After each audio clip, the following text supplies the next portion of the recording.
Good evening to all my BC Wrestle Pod nerds out there, and welcome to another rendition of the Grapple Gurus, your PPV and PLE watch along and review show here on the BC Wrestle Pod podcasting, Twitch, YouTube, conglomeration network syndicate thing we got going on. I am your host, Mikey, and as you can see, it's just going to be me this evening. Unfortunately, my other two co-hosts that were supposed to do the review to me had to attend to personal matters in their lives. Everybody's okay, everybody is safe, but they just needed to take care of some personal matters. But they are spending their love and their energy via spirit to this review, as they both really wish that they could be here this evening. But it's just going to be me here, and I'm still excited because I get to talk about Wrestle Dynasty, the AEW, CMLL, New Japan, Ring of Honor, and Stardom crossover show that was this past weekend. I have lots of feelings. Since this is a solo review, you're going to hear me ramble a lot as I go into the depth about certain things, about my certain loves, especially when it comes to Japanese style wrestling. But before I get into all of that, I do have to go through what we call housekeeping here at BC WrestlePod, which is, the intro bits and all that good stuff. So bear with me before, and then the main show will get started shortly. So if you like what you see here and you want to see more shenanigans and what we're up to behind the scenes, as well as some other content we might be going on, you can make sure to follow us all over, anywhere and everywhere. Make sure to hit that subscribe button and that bell notification on YouTube. Follow us on Twitch so you get notified when we go live. You can also follow us on social medias at Facebook, Twitter, Blue Sky, Instagram, TikTok. We pretty much are anywhere and everywhere. And if you want to find us in one convenient place with all the stuff that we have, make sure to download the Next Level app and look us up at BC WrestlePod, where you can find all our social medias in one lovely little place, as well as some external links to a Patreon and to our podcasting website and some merchandise as well. It is getting cold out there. Yes, Christmas might be over, but we are still in the season of giving. And what better way to celebrate the winter than getting ready with sweater weather?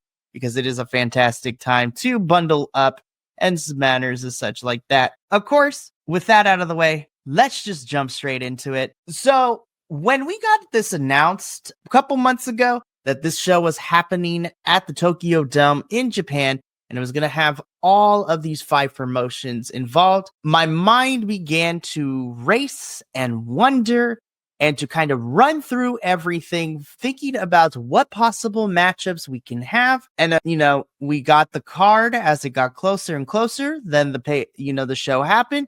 And now here I am sitting here to review the show. So what did I think about Wrestle Dynasty? Well, I'm going to give my full thoughts at the very end of this review, but I do want to shout out, I enjoyed myself. Me and my compatriot Adolfo, we watched this thing together, not live, but we were texting back and forth as the show was going on. Yes, I watched the show live. It was crazy. I didn't go to sleep until like 1 o'clock in the morning, but I was okay with that. It was a fun time to be had. I enjoyed myself, and I'm looking forward to next year's Wrestle Dynasty.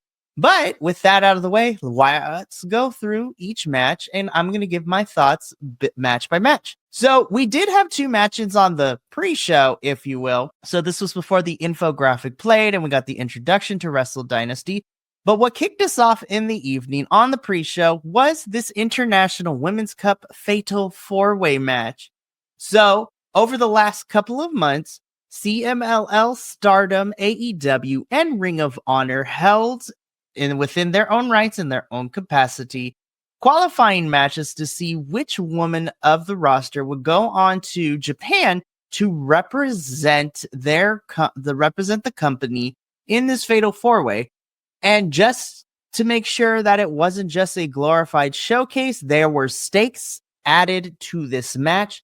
The winner of this Fatal 4-Way would get a future championship match of their choosing, so they can challenge for any championship of these companies at their own discretion and at their own time. So initially, when this match was announced, I was under the impression and the assumption that is whoever won got to challenge for a championship in their respective promotion. But that wasn't the case here. We got reconfirmed as the show began that this could be for any championship and any of the promotions that were a part of this show, which had me super excited.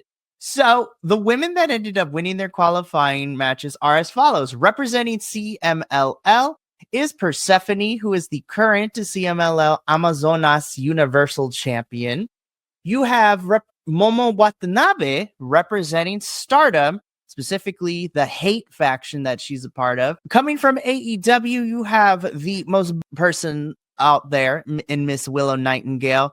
And then representing Ring of Honor is the Fallen Goddess herself, the longest reigning women's champion in Miss Athena. As soon as these four women got their spots in this match, I was super excited. We pretty much cover all the promotions. And so I was super excited for this match. And this match for me did not disappoint.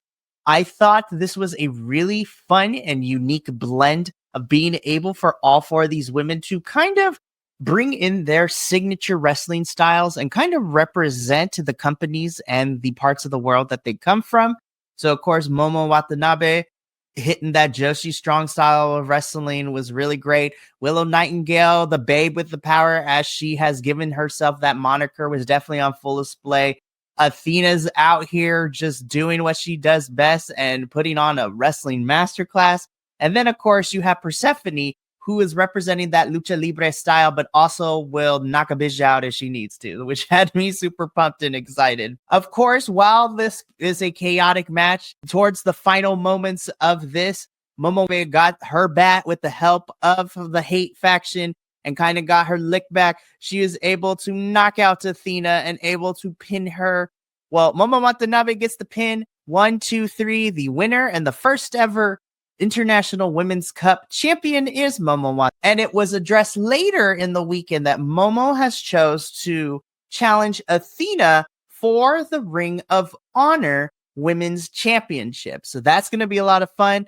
Don't have any official date yet as to when that match is happening, but I look forward to it. This also kind of brings in a very interesting predicament with all of this, because the night before, Athena teamed up with Stardom in a tag team match against Mina Shirakawa and a returning Tai Mello at the Stardom show 2 nights before. And Athena and Thekla got the win, but Athena was treating Thekla like one of her little minions. And then at the press conference, because it was Thekla who gave Momo the bat, Athena and Thekla had some words and they exchanged. They got into a little bit of a physical altercation in the presser. And so it seems that Athena now has Momo and Thekla coming after her. And we still don't know when those matches are happening, like I said, but I look forward to that. And this was an awesome opening match. I thought all 4 women did great.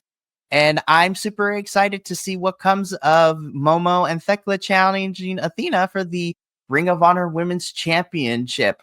Speaking of Ring of Honor, we have the Ring of Honor Tag Team Championships on the line next in our second pre-show match, in which we see the Sons of Texas, which is Sammy Guevara and the Natural Nightmare, Dustin Rhodes. I'm trying to remember if he can use Natural Nightmare, so I'll just call him the Natural. I don't want, certain companies to come after me. But the Sons of Texas, Sammy Guevara and Dustin Rhodes taking on, of course, everybody's favorite group to make fun of in New Japan in House of Torture, this time being represented by Yoshinobu Kanemaru and, of course, Sho. So anybody who has been watching BC WrestlePod over the last year knows that me and the other Ring of Honor hosts have had a love-hate relationship with Ring of Honor in 2024. After a really stellar 2023, 2024 was very, how do I describe this nicely? It wasn't great. There was a lot of ups and downs, mostly downs. There's a lot of booking decisions and lack of storylines in Ring of Honor. A lot of people have mentioned to us that we just need to treat ROH as developmental for AEW, which is fine and everything. But you have a couple of other promotions that also have developmental, but they have storylines and other things and consistency there. It's not just who was available at this particular time. And one of the biggest issues we've had is how the tag team and the trios divisions in Ring of Honor have been treated in 2024. So I wasn't necessarily looking forward to this match per se, but man, Sammy and Dustin did shut me up for sure. This is what I want to see from the Ring of Honor Tag Team Championships. I want them to kill it. Immediately, once I knew that House of Torture was going to be involved in this match, I immediately knew there is no way that the boys of House of Torture are going to win this match. And I was completely right in my assumption because the Sun and Texas retained. But that doesn't take away from the match from Sammy and Dustin, as well as Kanemaru and Sho.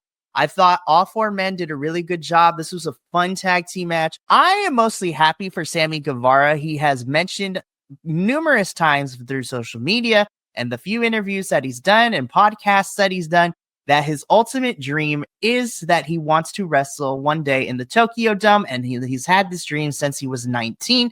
And to him to finally be able to, wrestle in the Tokyo Dome in front of a Tokyo Dome crowd in a conglomeration, if you will, of promotions is fantastic. Dustin and Sammy were able to do and accomplish something by being able to wrestle in Japan, and I'm super happy for both of them. And I thought all four men did a really fantastic in this match, and it was nice to see. Normally, I'm not a fan of House of Torture because to me, they are the comedic job squad, if you will. I don't take them seriously, but I definitely give them my respect in this match. They earned my respect here. So this was a lot of fun. So those two matches, what kicked off the pre-show. Then we get the official intro graphic for Wrestle Dynasty, kind of previewing what's coming up. And we kick off our main card with the first match, which is a New Japan and CMLL Lucha Gauntlet. So this had 4 luchadores from New Japan and 4 luchadores from CMLL kind of battle it out. So this was going to be a multi-person winner-take-all kind of match. There was no championship on the line. It was just kind of the best way to describe this match is a showcase, which if you are unfamiliar with that type of match, it's just people wrestling to showcase their talents and the style of wrestling that they are involved in. And just kind of have a match to just showcase and, kill it, as I call it. So, again, this had 4 New Japan luchadors, and we had Taiji Ishimori, Kosei Fujita, Master Wato, and El Desperado, who we're going to talk about, who had one of my favorite spots in this match. And then representing CMLL, we have the Alchemist Hechicero. We have one of my personal favorites and of the CMLL crew getting a push in Soberano Jr. We had Mascara Dorada. And then, of course, finishing off CMLL, who is a member of LIJ, if you will. El Desperado, Despi, as I call him, he had one of my favorite spots. The previous night, El Desperado won the junior, heavyweight championship, and who, unfortunately, Doki did get injured in that match. The match was called, and by default, El Desperado is the champion. So he was the last one to come out. He had the belts on, and the other 9 individuals in this match were looking at El Desperado like he owed him lunch money. So everyone just jumped out of the ring. They didn't even wait for El Desperado to come down the ramp. They just beat him up like nobody's business. And then everyone got back into the ring, and then the match officially started. This was a really fun, chaotic 16-minute bout. I was having a great time. Anybody who has watched our CMLL reviews knows how much I love Lucha Libre and how much I've enjoy watching CMLL being represented this way. And also having New Japan stars also be a part of this. This was fantastic. Ultimately, it would be Taiji Ishimori who gets the win here. So he walks away the winner in this co-promotional gauntlet match. This was a fantastic way. I think it's very smart to open your main card with a match where we get to see bodies flying all over the place and that lucha style mixed with that New Japan strong style of wrestling. I had such a great time with this. This was fantastic. So we move on to the second match of our main card, which is the newest match that was made for the show, which was made the night before in Wrestle Kingdom. So this is a special grappling rules exhibition match with a 5-minute time limit between the ace, Hiroshi Tanahashi, and the wrestler, Tori Shibata. So before I get into the match itself, I do want to talk about why I love that this match was made. So if you didn't watch Wrestle Kingdom 19 or you didn't watch our review, Hiroshi Tanahashi was attacked by House of Torture led by Evil after the match that Tanahashi had with Evil in the Lumberjack Death match. And so Katsuyori Shibata came out for the save, and I lost my mind because, again, this is all allegedly, so I need to use that word so, people don't come for me and I don't get sued. Allegedly, Katsuyori Shibata still has beef with New Japan, but it was nice to see him here, and especially for Hiroshi Tanahashi. So the match was made at Wrestle Kingdom 19, and here we are. This match wasn't anything crazy. It wasn't like a 30-minute banger, as the kids say, but this gave me the warm and fuzzies, as it will, because Tanahashi will be retiring at the beginning of 2026 with Wrestle Kingdom 20 kind of being the final place that he is going to wrestle. And so now he's kind of going through the greatest hits of what New Japan has, and his opponents are going to he's on his retirement tour, so to speak. And this gave me the warm and fuzzies because it was just two friends just grappling each other, just smacking the crap out of each other. I love this match. That did reach the 5-minute time limit, so it did end in a time limit draw. But you can tell that both Tanahashi and Shibata had a really fun time just being friends and doing grappling stuff. This was really fantastic. There's not much else to say about this match. It gave me the warm and fuzzies, and I loved it so much. We go on to our next match, which I was hyped as all heck with this when it was announced.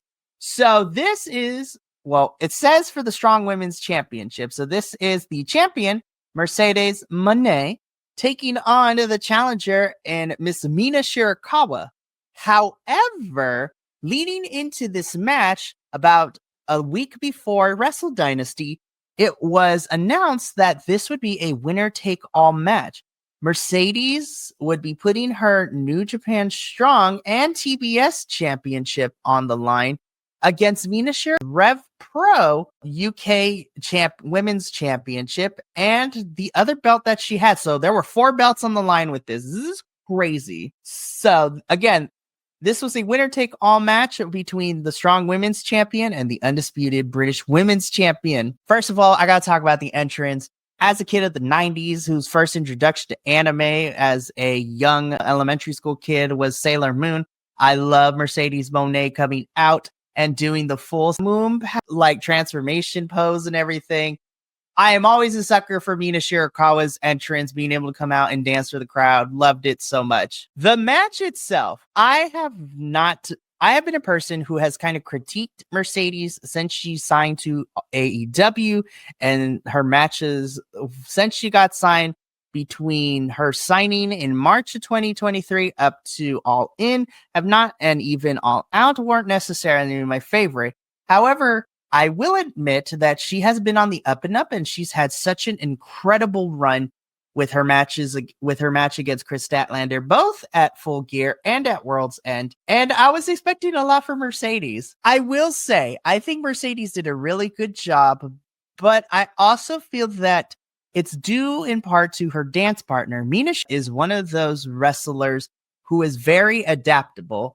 And when I say adaptable, I mean in the sense that she is able to kind of analyze the moveset of her, opponent, and be able to not only wrestle using what she knows, but also find ways to make her opponent shine. And that's what Mina Shirakawa did. This was a good back and forth. This was a match, went about 14, 15 minutes, but ultimately Mercedes Moné does pin Mina Shirakawa and is the winner. And so now Mercedes Moné is the New Japan Strong Women's Champion and the Rev Pro Undisputed British Women's Champion, TBS Champion, and whatever belt that Mina also had. I didn't have time to look it up, but now Mercedes has 4 belts, so it's kind of crazy. I will say my heart goes out to Mina Shirakawa because I did watch the press conference, And in that press conference, Mina expressed her disappointment and letting everyone down. And she wanted to show Japanese wrestling in a way where she could be a champion. But this is not the end for her. She will come back for those titles. She will continue to show that women's Japanese wrestling is still the greatness that it is.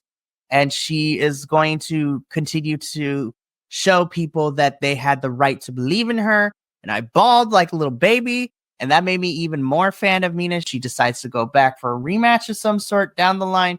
I'm super excited, and congratulations to Mercedes Moné. I'm super excited to see, because it has been reported that Rev Pro definitely wants Mercedes to come and defend the championships at some of their UK shows, which makes me excited because there is some talent there. Immediately, my mind goes to TNA's Dani Luna, who also wrestles in Rev Pro from time to time. Mercedes Moné versus Dani Luna would be a match I would love to see, but these women brought it. I love this match. And they definitely showed up and showed out, especially since this is the only women's match on the card. So fantastic. I loved it. I knew this match was going to be great. I got a good chuckle in the best way possible with Brody King's entrance. These two went to war. This is the leader of the Bullet Club War Dogs in David Finlay, taking on one of the three patriarchs of the House of Black, and they both did what I thought they were going to do. They were just brutalized each other. Brody King being a big monster, David Finlay being, leader of Bullet Club War Dogs and being vicious and visceral in his appearance. So I thoroughly enjoyed it. I loved it so much. This was fantastic. I loved this match. This was great. I had a great time. It was fun. And I'm going to be saying that a lot. But as a wrestling fan, this show just had me smiling, from ear to ear. I was having such a great time. And this is one of those shows that reminded me this is what wrestling is about. Again, David Finlay does defeat Brody King and ultimately pick up the victory here. We then get into our next match, which is another special singles match.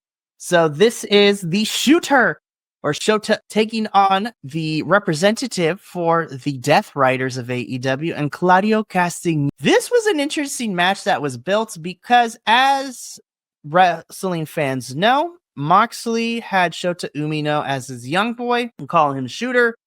But Moxley said he needed somebody to kind of help, veracity, and Claudio Castagnoli was selected for the job. So if you didn't check out our Wrestle Kingdom 19 review, go check that out, by the way. It was a fun show. I expressed that Shota Umino has been given a raw deal because he has had a tough time with the crowd getting over with him. And he's a little unseasoned in certain areas, but his match against Zack Sabre Jr. the night before was fantastic. And this was also no exception. I think that this was a good stepping stone for Shota Umino in the sense that Claudio Castagnoli made Shota bring out more viciousness, because Claudio was hammering him with all the hits and the throws outside of the ring, and just Claudio being, again, vicious. Since he is a part of the Death Riders, there's no mercy there. And so Shota Umino had to respond back in favor and kind of also amp it up a little bit to be able to answer Claudio's aggressiveness and veracity. Shota does pick up the victory here, and this was a great night. And I'm glad that Shota won, because especially coming off of his loss with Zack Sabre Jr. the night before, it was nice to see Shota get this win here. And I'm going to repeat what I said during our Wrestle Kingdom 19 review. I think in 2 to 3 years, I think Shota is going to get what he's been missing in order to kind of fully push him into that next level of, wrestling stratosphere-dom. And I think he's going to be a key player when it comes to New Japan. And a loss for Claudio doesn't hurt him either. Yes, he lost to Shota, but like he said in the press conference, he taught Shota a lesson. And that is exactly what he was called to do when he got sent to Japan in Moxley's stead. For Shota may have won the battle, but ultimately Claudio and the Death Riders won the war because mission accomplished, got his lesson. So I'm interested to see how this exchange and this match leads into Shota's development of his character, leading through the rest of 2025. Great stuff. Loved it. Oh my gosh. Okay. At this point of the night, by the end of this match, This was my match of the night. In the grand scheme of it, this ended up being my second favorite match of the night and put it as second best of the night. Again, but at the moment this match was told to us that it was going to be next on the card, this was my match of the night. Everybody here at BC WrestlePod knows how much I have been pining for Konosuke Takeshita to finally get some gold as soon as he was introduced to AEW a few years back. And to see him at this stage of his career for as young as he is, yes, he's about to be in the 30s club, but he's still in the 20s club, so he is still fairly young in my eyes. But this match, and the match at Wrestle Kingdom 19, I think this is definitely a moment that strapped the rockets to Takeshita, and I need to see this man hold the World Championship at some point in 2025 in AEW. But back to the match itself. This was a match for the never openweight AEW International Championship, and this saw the champion, Konosuke Takeshita, who won the never openweight championship from Shingo Takagi the night before at Wrestle Kingdom, taking on the challenger representing Chaos, the Stone Pitbull himself, Mr. Tomohiro Ishii. I have Miss Ishii on my screen. I know he hasn't been on AEW television too much since getting attacked a couple months back. I am super happy to see Ishii back in New Japan. And man, Takeshita and Ishii went to war. This was a fast-paced, brutalizing match. There was no selling from both of them. I was floored. I was gagged. I loved this match so much. This was a fantastic bout. It was hard hitting. It was everything that I wanted it to be. And ultimately, Konosuke Takeshita did pick up the victory, but you could tell that the scars of the match with Tomohiro Ishii are going to stay with him for a little bit. Has a contract with New Japan, DDT Pro Wrestling, and AEW. As he wants to wrestle in these three companies, defending the championships he has. Listen, give Takeshita all the belts. I am here for this. And if this also means that Takeshita with that international championship goes to other places around the world and wrestles, I would love to see it. Selfishly, I want Takeshita to come to CMLL and fight one of the talents in CMLL for this international championship. I would love to see that so much. And I think Takeshita in Mexico also kind of makes a lot of sense. But shout out to Takeshita walking away from this weekend in Japan with some amazing stuff. It was fantastic. I loved it. It was so great. This was my match of the night up to this point. So then we kind of get a palate cleanser from all of this in the best way possible. And we have our IWGP Tag Team Champion Decider match. So these were for the vacant IWGP Tag Team Championships. Originally, this was going to be Great Khan and Hun of United Empire defending the championships. Unfortunately, Hun did get an injury, which forced United Empire to vacate. So about, I would say a couple hours before this match, or the day before, originally it was going to be the Great Khan and a partner of his choosing taking on Matthew and Nicholas Jackson of the Young Bucks in a standard, 2-on-2 tag team match. Not only did we get the announcement in the presser after Wrestle Kingdom 19 that Great Khan decided to choose Jeff Cobb as his tag team partner, we also had Tetsuya Naito and Hiromu Takahashi be added to this match in a triple threat. So now we get the IWGP Global Heavyweight Championship. So for a lot of these matches with the champions and challengers in Wrestle Kingdom 19, if the challengers ended up winning their match at Wrestle Kingdom 19 in the matches they were involved in, the matches that they had scheduled for Dynasty would turn into championship matches. And that is exactly what happened with Yota Tsuji here. Yota Tsuji beat David Finlay for the Global Heavyweight Championship the night before at Wrestle Kingdom, and now his match versus the Scapegoat Jack Perry became a championship match. So as stated, this is the champion Yota Tsuji taking on the challenger, the Scapegoat Jack Perry. I thought this was a good match. I will preface by saying that I feel like this was the weakest match on the card, but that's not necessarily a negative, as all the matches in Wrestle Dynasty were fun and strong. This was just the one that was like, okay, this is pretty cool. I'm enjoying myself.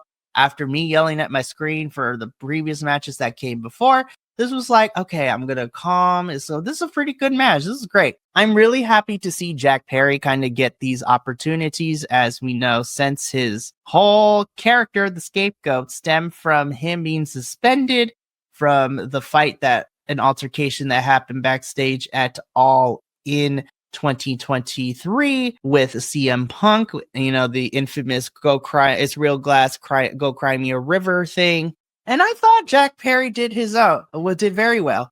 I think he did a really, really good job of just being a POS heel, but Yota Tsuji out here answering Jack Perry and not letting him get away with much. And ultimately, Yota Tsuji does retain the championship, and this was a fantastic bout. Yota Tsuji walks away a champion. Jack Perry got to wrestle at the Tokyo Dome again. Like, I had a great time. This was fantastic. So at this point, I was like, we have 2 matches left. And so I was like, I've been having a great time with Wrestle Dynasty. Let's see what happens next. Ooh. Alrighty, so I had a trick. I'm not even going to give any funny details.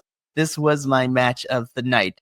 This was Kenny Omega returning to the ring after a 1.5 year long absence due to a variety of health issues, taking on the absolute complete psychopath of New Japan, which in Gabe Kidd. This was a really good match of the veteran versus the newcomer in terms of New Japan hierarchy. Kenny Omega, I have missed you so much on my screen.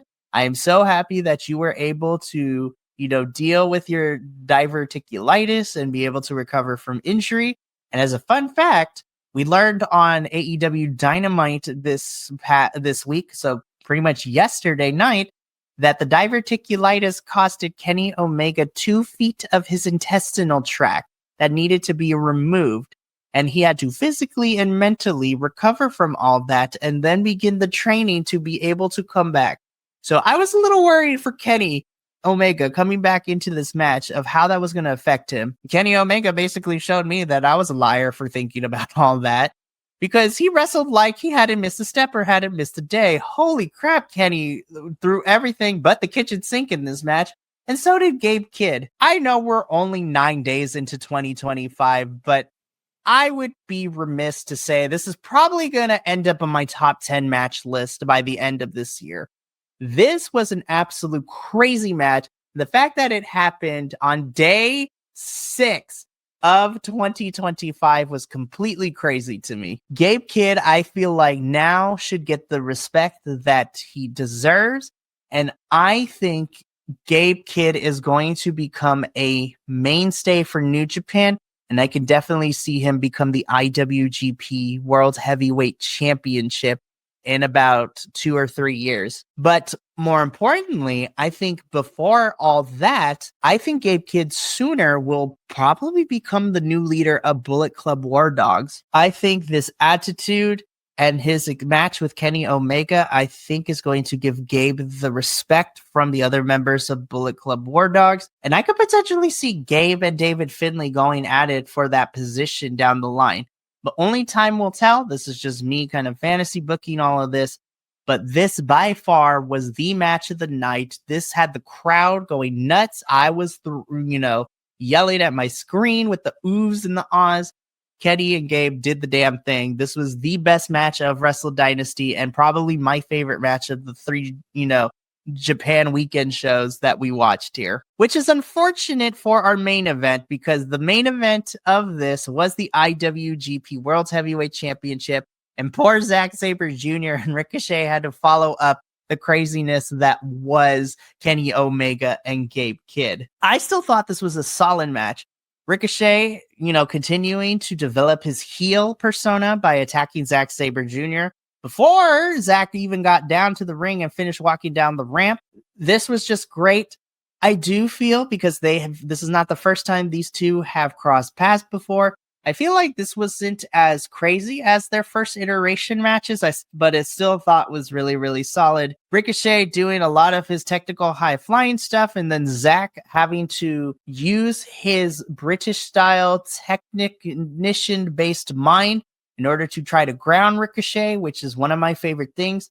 in which you have a high flyer. I love seeing the opponent trying to find ways to ground the high flyer, because the high flyer is the most dangerous when they are picking up speed and they are in the air. Zack Sabre Jr. having an incredible weekend, wrestling Shota Umino the night before at Wrestle Kingdom, and then having this match with Ricochet. This was really, really fun. Zack Sabre Jr. gets on the mic. He talks a little bit. He has a little bit of time, and 2025 is going to be marred by the color orange, which is, of course, the color of his faction of the Mighty Don't Kneel, also known as TMDK. And he thanks the crowd, and that is how the show goes off the air. Ultimately, as a first, for Wrestle Dynasty, this was the first year that we had this show. And so what are my final thoughts? Well, if you check out our social medias, because we do report card grades for all the pay-per-views and the PLEs and the big shows that, happen in the world of professional wrestling. And I ultimately gave Wrestle Dynasty an A-. I think for a show where I was excited, but also a little worried of how 5 different companies would be represented in this show, I'm happy to say that I feel like that for the most part, we got to see a lot of talent be involved from these companies. So the action was great. It was so much fun. I loved watching the show with my co-host and, my brother from another mother who held it down this past weekend doing all these shows with me, Adolfo. So it was a lot of fun watching with it. And I gave it an A- because the in-ring was solid. It was fun and I had a great time with it. However, I do have some things I would like to see in the 2026 version of Wrestle Dynasty. So not necessarily critiques, but my wishes for this. I do want to see more CMLL representation and CMLL talent be involved in matches with this. Of course, I know that has to do with passport and visa issues, especially, getting talent from Mexico to Japan and traveling across might be a little bit more difficult. And of course, I also want to see a little bit more ROH representation here.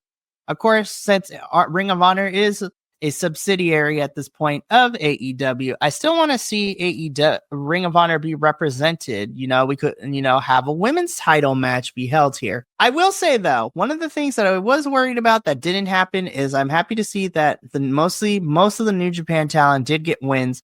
And I think it's because they are definitely in New Japan's house, so we don't want AEW coming in to sweep. But those are my wishes. Those are my 2 big wishes. More CMLL representation, more Ring of Honor representation, and, give me more women's action. I know wrestling is a very different market than the United States, but I think more Stardom representation would also be really fun. But I think for our first adventure, I think that this show was a big success. I had a great time with it. And ultimately, I gave the show an A-. I loved it. And as a fan of professional wrestling, I feel like that's what most shows need to do. They have to have great in-work, fun stories, fun build-ups. But ultimately, if you give me a smile across my face, I'm going to, have a show. Ooh. So before I end the show, shout out to the Freak Magnet, new commenter here. So hi, my friend. I heard someone saying that Wrestle Dynasty was a disappointment for New Japan, but I call BS on that. So, okay. So I'm not going to go into too much depth because I kind of did that during the Wrestle Kingdom about this. So I'll give the short version of it. I don't know why I know New Japan has been kind of very closed off, especially since previous business relationships with other companies in the early 2000s. Kind of those companies burned bridges with New Japan and they didn't like the way that talent was being used or treated. So New Japan kind of isolated themselves and kept to themselves. And it's only been in the last couple of years, especially now that it's under the new leadership of Tanahashi being the president of New Japan, have kind of started to open up all of these possibilities and these doors. So, and I agree with you, Freak Magnet. I don't understand why he would say or imply that. And I know I'm going to make a lot of people mad. And, here at BC WrestlePod, we try to stay positive and we try not to start any drama, but this is my own opinion. This is not an opinion of BC WrestlePod as a whole or my other constituents and co-hosts of the, here at the podcast. I think to answer your statement, Freak Magnet, of why he would say that or imply that, honestly, it could be for a variety of reasons. I know there's a lot of people that are very, diehard New Japan, and that's all they watch half the time, or, Japanese wrestling is all they watch, and that's cool. because there's so much of different styles and types of wrestling that people can be involved in.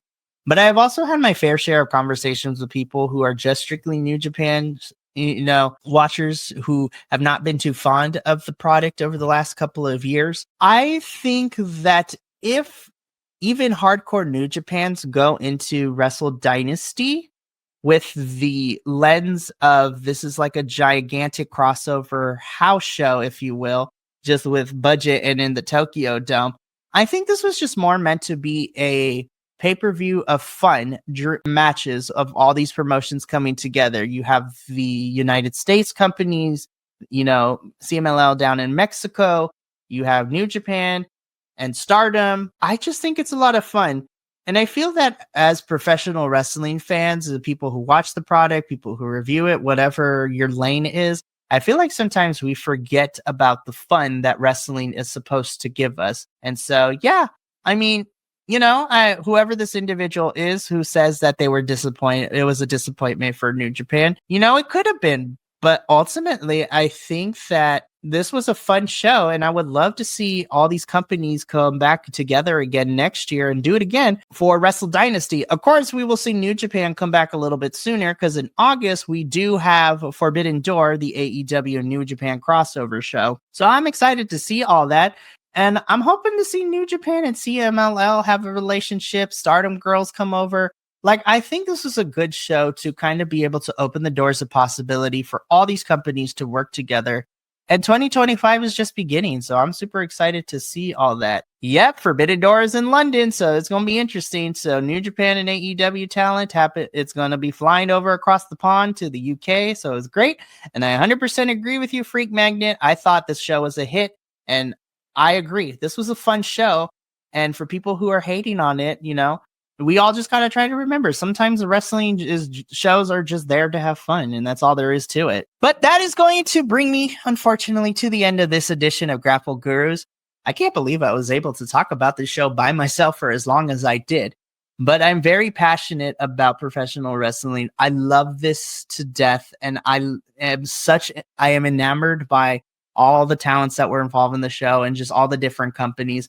I'm just a simple person. I love wrestling. I try not to start arguments and, fights on the internet when it comes to wrestling. I'm just simple. I exist. I'm a chill guy. I see wrestling. I enjoy it. It's going to be fun. But I want to thank everyone that tuned in. And thank you, Freak Magic. There's a lot of stuff. Go check out our past reviews. We do a lot of lives. There's edited versions of all these reviews. So if you want a condensed version, you can always watch it. So we do a lot of stuff. And I thank you for tuning into this edition of Grapple Gurus. I appreciate y'all tuning in to me soloing this whole entire thing. But fear not, because we are not quite done for this week. We still have a lot left for the first kickoff week of 2025 here at BC Wrestle Pod. On Saturday, myself and Adolfo will be here for a live watch along of MLW's Kings of Colosseum show. There's a lot of fun matches. CMLL talents there, MLW talents there. It's going to be fun. And then we're wrapping up the week with our Dual Dynasty review, our WWE review show, where we will be covering the Monday Night Raw Netflix debut episode and this week's SmackDown, which is the second 3-hour show of 2025. So you're going to want to tune in for all of that. Make sure to follow us all over the social medias to see our report cards and other things that we have going on here at BC WrestlePod. Hit us up in the social media links for some merchandise too if you want to represent us. We're just 10 individuals who love professional wrestling, and we like to share it with you. So until then, this has been Mikey from BC WrestlePod. And for all of you who tuned in, remember, take care of yourself, love one another, stay iconic, and more importantly than anything, you always deserve to finish your story. You will see us back again going live Saturday evening, 7 p.m. Pacific, 10 p.m. Eastern for the MLW Kings of Colosseum watch along. But until then, adios, and remember, make sure to take care of each other. Thank you so much for tuning in to another Vibe Tribe production. What's going to happen next time? Well, you're going to have to tune in to find out. But until then, remember, take care of yourself, love one another, and as always, make sure that you keep the good times rolling. Thank you for being here, and we'll see you next time.